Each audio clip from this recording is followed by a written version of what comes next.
আসসালামু আলাইকুম। তো আমরা সাধারণত পক্স ভ্যাকসিন করি মুরগির। তো পক্স ভ্যাকসিন করার পরও দেখা যাচ্ছে যে কিছুদিন পর মুরগির পক্সের সমস্যা হয়। তো এই সমস্যাটা হওয়ার কিছু কারণ আছে। তো এই কারণগুলো হচ্ছে আমাদের ম্যানেজমেন্টের কিছু কারণ আছে। সেই কারণগুলো আমি আজকে বলবো। এই বিষয়গুলো যদি সঠিকভাবে করা হয় তাহলে আমাদের ভ্যাকসিনটা সঠিক হবে এবং মুরগির সমস্যা হবে না। সাধারণত লাইভ ভ্যাকসিন করতে হয় যে তাপমাত্রা ঠিক রেখে। আমাদের যদি তাপমাত্রা যদি বেশি হয়, ভ্যাকসিনের দিক থেকে তাপমাত্রা যদি বেশি হয় তাহলে ভ্যাকসিনটা নষ্ট হওয়ার সম্ভাবনা থাকে বেশি। ঠিক আছে? তো আমাদের সাধারণত আমরা এই যে পক্স ভ্যাকসিন যেটা করি, এই ভ্যাকসিনটার যে ভাইরালের যে ভ্যাকসিন থাকে, এই ভ্যাকসিন থেকে যদি আমরা কাটা দিয়ে ভ্যাকসিন নিতে থাকি, তো প্রথম দিকে হয়তো ভ্যাকসিন ভালো ওঠে, পরবর্তীতে ভ্যাকসিনটা কিন্তু আসে না। যার কারণে আমরা করছি কি, তো এখানে যে সিরিঞ্জ আছে 3 ml সিরিঞ্জ, এই 3 ml সিরিঞ্জকে আমরা উপর দিয়ে কেটে নিয়েছি। তো কেটে নেওয়ার পর এই ভ্যাকসিনটা এখানে দেখা যাচ্ছে যে আমরা 4টে বা 5টা বা 6টা সিরিঞ্জের মধ্যে আমরা এই 1000 ভ্যাকসিনটা আমরা এখানে দিতে পারতেছি। তো দেখা যাচ্ছে যে এর মধ্যে এই সিরিঞ্জে যে আমরা ভ্যাকসিনটা দিই, তো ভ্যাকসিন দেওয়ার পর আমাদের ভ্যাকসিনটা দ্রুত শেষ হয়। অর্থাৎ কেউ যদি ভ্যাকসিন করে, তো আমাদের দেখা যাচ্ছে যে 2-3-4 মিনিটের মধ্যে ভ্যাকসিনটা শেষ হয়। আর দীর্ঘ সময় যদি আমরা এই ভ্যাকসিনে করি, তো ভ্যাকসিনটা শেষ হতে অনেক দেরি লাগে, যার কারণে তাপমাত্রাটা বেড়ে যায়। আর এই যে মানুষের যে হাতের যে তাপমাত্রা আছে, বেশিক্ষণ থাকলে এটা হচ্ছে তাপমাত্রা বাড়বে, পরে ভ্যাকসিনটাও সমস্যা হবে। আমরা যে ভ্যাকসিন দিচ্ছি, তো এই ভ্যাকসিনটা আমরা কী করব, এই সিরিঞ্জের মধ্যে দিয়ে দেব। তো সিরিঞ্জের মধ্যে দিয়ে দিলাম।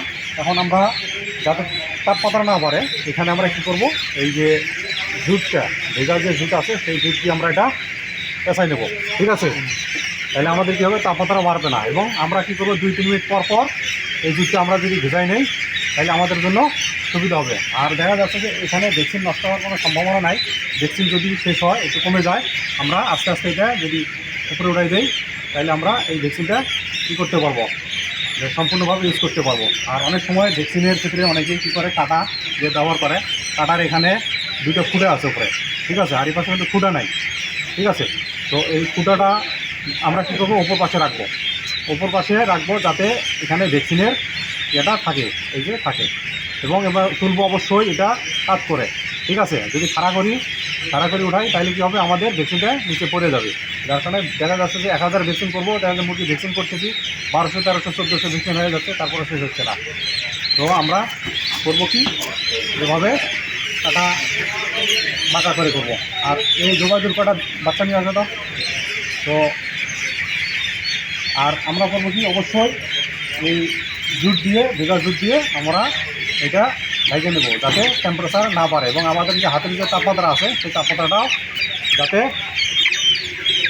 না যায়। তো আমরা অবশ্যই এটা ভ্যাকসিন করার সময় একটু কাজ করব এবং বাঁকা করবো, যে ফুটা আছে এই ফুটাটা দেবো যাতে ভ্যাকসিনটা থাকে। এবং অবশ্যই আমাদের যে পাতলা পর্দা আছে উইন্ডোয়ের, এখানে দেবো।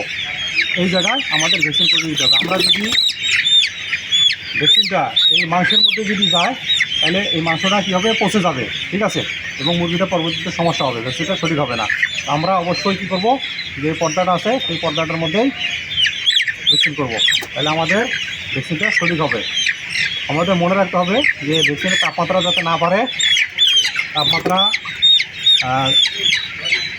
এবং যে আমাদের সময় আছে, আমরা যদি বেশি সময় করি, 10-15 মিনিটের উপরে যদি যায় ভ্যাকসিনটা, সেই ভ্যাকসিনের তাপমাত্রা বেড়ে যাবে এবং ভ্যাকসিনটা সঠিক হবে না।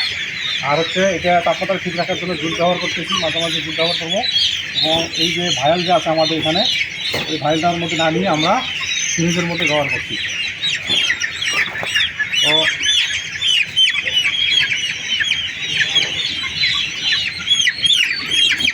অর্থাৎ মুরগির যে উইংওয়েবের পাশে যে মাংস আছে, সেখানে দেওয়া যাবে না, আমাদের যে পর্দাটা আছে এখানে দিতে হবে। এবং এটার কিছুদিন পর আমরা দেখব এখানে নডুল হবে, কিছু গুটির মতো জমা হবে। যদি হয় তাহলে বুঝবো যে ভ্যাকসিনটা সঠিক হয়েছে। আমরা যে এখানে করলাম, মুরগিটা ধরো, দুইটা ধরো, ভ্যাকসিন ধরো, মুরগি ধরো, এটা ধরো। আমরা যে ভ্যাকসিন করছি, এখানে কিন্তু যে ডাইলিন আছে, ভ্যালিউম দেওয়ার কারণে এখানে যে ভ্যাকসিন দেওয়ার দাগ আছে কিন্তু ঠিক এই জায়গায় পরবর্তীতে নুডল হবে। তো আমাদের ভ্যাকসিন যদি শেষ হয় আমরা আস্তে আস্তে এটা উপরে উঠাই দিতে পারবো, যে সম্পূর্ণ ভ্যাকসিনটা শেষ করতে পারবো।